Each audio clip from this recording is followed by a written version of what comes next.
Hi folks, Joseph Kursky here with you to talk about mentoring for geoliteracy, or geomentoring if you will. Some strategies, thoughts, and action plans, and some key things that you can do to move the needle of geoliteracy forward. Now this is a great special memory for me right here, this photograph that you see, because I'm actually practicing what I'm preaching in this video. I'm actually in a high school in Taipei, Taiwan, working with some wonderful students and faculty.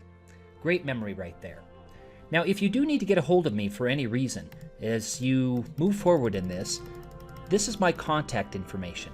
Please feel free to get in touch. I'm always available to talk about geomentoring and geoliteracy, two of my favorite topics. You see my daily dose of all things geo on my Twitter channel here, and also my video channel, which has all kinds of space, place, GIS, STEM, geography, education, and some geekiness thrown in related videos. I also write about GIS in education along with some of my colleagues here at Esri on the education team, and I also write, along with Jill Clark, a spatial data blog that coincides and fits on top of a book that we wrote on the same topic. So that blog is all about crowdsourcing and location privacy and about the quality of data and locations and sources of data. So let's talk about geoliteracy and mentoring. Now, my approach here, folks, I serve as a mentor in many different programs, and perhaps you do too. But some of my favorites are geomentors.net. We'll talk about that in a bit. That is a program that Esri and the Association of American Geographers, now called the American Association of Geographers, set up a couple years ago to really move this whole effort forward, to connect GIS professionals with educators, specifically schools. And it's largely U.S. based. So one of the things that we're going to talk about today is how might I set this up in my own country or my own region of the world. I also work with nepris.org, a great organization that connects schools with scientists and other professionals so that students and faculty can actually get some instruction directly from qualified folks out in academia, industry, government agencies, nonprofit organizations to really enrich what the teacher is already teaching in the classroom. I also have served from time to time with telementor.org, another organization that connects students and teachers with the professional community. I've also written for Green360.net's Green Guru program, which is all about giving students some really key pieces of advice all throughout the year. And in a variety of other ways, advisory boards, career panels and presentations, the AAG Ask a Geographer site, I've been on that one for about 25 years or more, and other ways. Over the course of my work at the USGS, I actually visited over 300 schools in 17-ish years. I visit a smaller number of schools now. I mostly work with faculty and also universities and other organizations, but from time to time I still visit schools. In part so that I can understand what educators and students are actually going through, what they think about, what their concerns are, and so on. So I think it's important for us as professionals out in the field in non-school settings to spend some time, even if it's not our main task, because it's just always really good to see what students are learning, what they're thinking about, what they're going through, and also some challenges that faculty are going through as well. So I visit a small number of schools every year as well, mostly in conjunction with faculty professional development, but occasionally I get to work directly with students.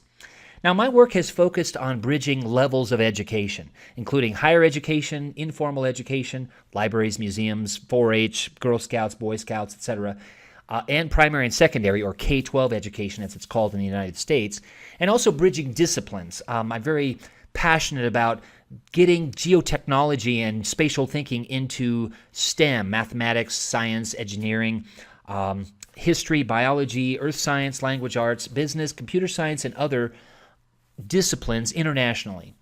And I'm also bridging organizations, nonprofits, business, private companies, government agencies, academia, schools.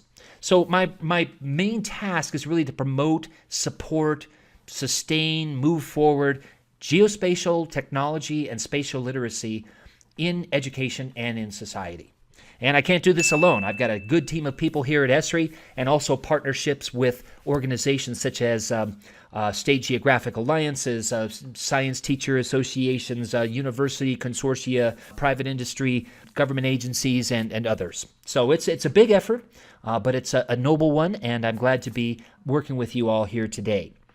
Now, folks, I've got a couple of tenets here as we move forward in this geomentoring literacy effort together. First of all, the issues we face on the planet can be solved with increased engagement in geography, geotechnologies, and STEM. I mean, that's really why we're doing this, that we've got some serious issues on our planet, and they can be grappled with and solved with increased engagement in these efforts. And geomentoring is a key part of that.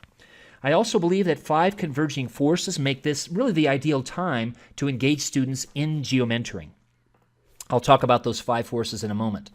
Geomentoring should involve content knowledge, skills, and the geographic perspective. I firmly believe in that. Also, work directly with students if you can, but geomentoring foremost involves educators. They are the gatekeepers. So those are some of the underlying themes or tenets in the presentation today. Now, we're all about the whys of where. That's why I've got this slide right here. But the whys of where matter. Now, these are the 5 forces that I briefly identified a moment ago. First of all, geo-awareness is at an all-time high. Awareness of environmental, human-caused, and other issues on our planet. They all have a geographic component. They all have a aware component. That's at an all-time high. People are talking about climate and energy and water, population change, etc. Issues that formerly only earth and environmental scientists and GIS people talked about, primarily. Sure, there was some awareness in the general public, but now it seems it's at an all-time high. Well, geomentoring can really tap into that whole geo-awareness. Geo-enablement is also at an all-time high, at least in my lifetime. People are enabled to use technologies such as remote sensing, GPS, web mapping, GIS in new and exciting ways. So they're enabled, even if they're not geospatial professionals, to be able to grapple with these tools and also share them in a geomentoring role. The geotechnologies themselves are quite exciting. I think this is a very exciting time to be in geotechnologies, remote sensing, web mapping, GIS, GPS, because a lot of it's on the web, and we've got data available like we've never had before. And we've got mobile apps that we can collect data out in the field. We can do spatial analysis in new and powerful ways. Citizen science is not new, but it has received a huge boost because people can now map and analyze their citizen science data, whether it's about birds or tree species or water quality or litter or trash or busy intersections or whatever, with these mapping tools. And finally, storytelling with maps specifically, lends a lot of impetus to this whole idea of geomentoring. And we can use technologies like story maps from Esri to tell a story about a local issue, a regional issue, a national and international issue, again, in using live web maps along with audio, video, narrative, sounds, etc. And I firmly believe that geoliteracy is based on really every one of these 3 legs of this stool. The content knowledge is important.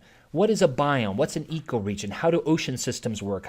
How do migration patterns work, and how do they originate? Where does energy come from?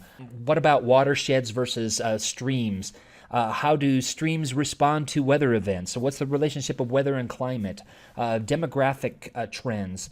Content knowledge is important, and also the themes that are important here. Scale matters, systems thinking, holistic thinking, with the where question predominant, and that's why I've got the geographic perspective. We see the world in terms of the whys of where, that space matters, that place matters, that scale matters. We see the world in terms of space and time interactions, patterns, relationships, and trends. And finally, skills are important. Yeah, they include geotechnologies. How do I buffer? How do I run an overlay? How do I geocode? How do I run spatial statistics? But also skills of presenting, skills of being organized, skills of critical thinking, about communication. Those are all important skills. Folks, thanks for joining me for this Mentoring for Geoliteracy presentation. I hope it's been valuable. Now, this is only part 1. We've got a lot more to dig into, so please join me for part 2. Thanks.